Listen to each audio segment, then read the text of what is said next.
Leo hii nilitaka tuje tuzungumze masuala ya tamasha la utamaduni. Ni tamasha ambalo sisi tumelifungamanisha na uchumi, tumelifungamanisha na kuendeleza urithi wa Tanzania, na ndio maana leo niko hapa kwenye kituo cha urithi cha Mazimbu. Hapa nilipo ndio mahali ambapo wapigania uhuru wa Afrika ya Kusini walikuwa wakiishi, hapa Mazimbu. Na haya majengo yote ambayo yamejenga kwa mawe, maanake hapa ni mawe kuanzia kuta za majengo, chini hapa tunapokanyaga, na huko nyuma kuna makaburi ya watu wa Afrika Kusini, wapigania ukombozi wa Afrika Kusini takriban 97 walizikwa hapa, kwa sababu wakati ule wa harakati za kutafuta uhuru wa Afrika Kusini walikuja kukaa hapa Mazimbu, kwa sababu walihitaji kupata mahali ambapo watakuwa wanajiandaa, halafu wanakwenda kwenye mapambano Afrika ya Kusini.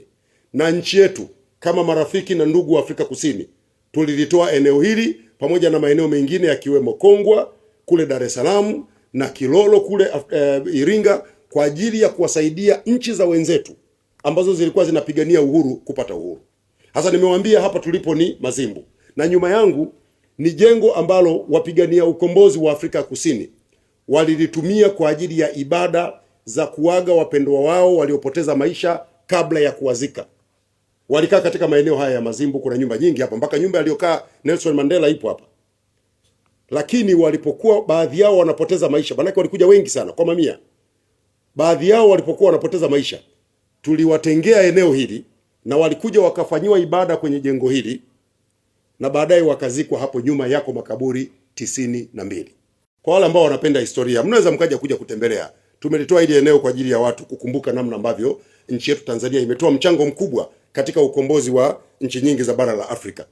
Hapa nyuma hapa lipo kaburi la Absalom Mafosa. Huyu ni mjomba wa rais wa sasa, Rais Ramaphosa wa Afrika Kusini, kazikwa hapa. Yuko Nkeddimengi Elijah. Huyu ni ndugu mwanafamilia wa baba wa taifa wa Afrika Kusini Nelson Mandela. Yuko hapa Aaron Madiba, ukoo huo wa mzee Mandela. Yuko hapa Eli Weinberg. Huyu Eli Weinberg ni mpiga picha, alikuwa mzungu huyu. Huyu alikuwa mpiga picha wa Nelson Mandela.